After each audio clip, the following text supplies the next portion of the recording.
बांग्लादेश में हुई सियासी उथल-पुथल का असर अब भारत पर भी देखने को मिल रहा है। यहां एक और सीमाओं पर चुनौतियां बढ़ गई हैं, तो वहीं इस घटनाक्रम के बाद आतंकवादी संगठनों की सक्रियता का खतरा भी बढ़ गया है।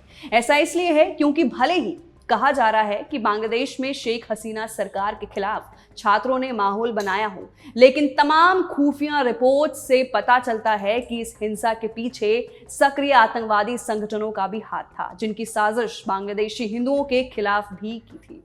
रिपोर्ट्स के अनुसार पाकिस्तान स्थित लश्कर-ए-तैयबा ने कथित तौर पर भारत के पूर्वोत्तर राज्यों में आतंकवादी हमलों को अंजाम देने के लिए बांग्लादेश की असारुल्लाह बंगला टीम यानी एबीटी के साथ साझेदारी की है। खुफिया जानकारी से पता चलता है कि पाकिस्तान की इंटर सर्विसेज इंटेलिजेंस यानी आईएसआई ने बांग्लादेश में हुए इस बदलाव में बड़ी भूमिका निभाई। इसमें जमात इस्लामी और एबीटी सहित अन्य आतंकवादी समूहों का समर्थन था। रिपोर्ट से पता चलता है कि एबीटी और एलईटी के बीच 2022 में एक सहमति बनी थी, जिसका मकसद भारत में आतंकी हमला करना था। रिपोर्ट से पता चलता है कि त्रिपुरा में मस्जिदों को नुकसान पहुंचाने की खबरों के बाद लश्कर और एबीटी ने यह गठबंधन किया। 2022 के खुफिया इनपुट से संकेत मिलता है कि लगभग 50 से 100 एबीटी कैडर त्रिपुरा में घुसपैठ करने की योजना बना रहे थे, लेकिन इनमें से कई लोगों को गिरफ्तार कर लिया गया था।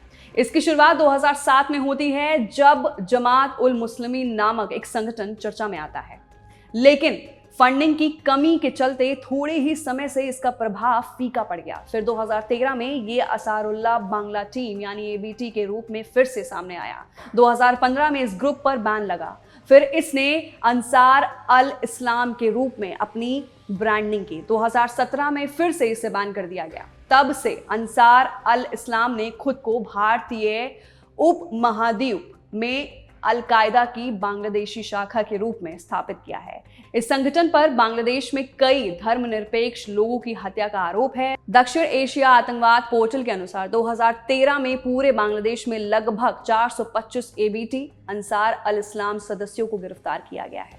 वर्तमान में बांग्लादेश में 9 प्रमुख इस्लामी आतंकवादी संगठन सक्रिय हैं। पहली अंसारुल्लाह बंगला टीम यानी एबीटी, दूसरी अंसार अल इस्लाम, तीसरी लश्कर-ए-तैयबा एलईटी, चौथी हरकत उल जिहाद अल इस्लामी बांग्लादेश यानी हुजीबी, पांचवा जगराता मुस्लिम जनता बांग्लादेश यानी जेएमजेबी, छठा जमात उल मुजाहिदीन बांग्लादेश यानी जेएमबी, सातवां पूर्वा बांग्लार कम्युनिस्ट पार्टी यानी पीबीसीपी, आठवां इस्लामी छात्र शिविर यानी आईसीएस, नवा इस्लामिक स्टेट यानी आईएसआईएस। बांग्लादेश के पूर्व पीएम शेख हसीना ने इन आतंकी संगठनों पर अंकुश लगाने के लिए कई ठोस कदम भी उठाए थे। हाल ही में जब बांग्लादेश में छात्रों का प्रदर्शन जोरों पर था, तब भी शेख हसीना ने कहा था कि इन हिंसक विरोध प्रदर्शनों का नेतृत्व छात्रों ने नहीं बल्कि आतंकवादियों ने किया था। शेख हसीना ने जमात इस्लामी जैसे कई संगठनों को बैन भी किया था। तो अब कहीं ना कहीं ये मुश्किल होने वाला है कि शेख हसीना ने जिन मुस्लिम संगठनों को बैन किया, जिन आतंकवादी संगठनों को बैन किया, वो कहीं ना कहीं अब भारत पर नजर बनाए हुए हैं और बांग्लादेश जैसे हालात भारत में भी पैदा हो सकते हैं। ये सूत्रों के मुताबिक पता चला है। आपकी क्या राय है? नीचे दिए गए कमेंट सेक्शन में अपनी राय जरूर दें। मैं थी आपके साथ वंशिका सिंह और आप देख रहे हैं एबीपी लाइव।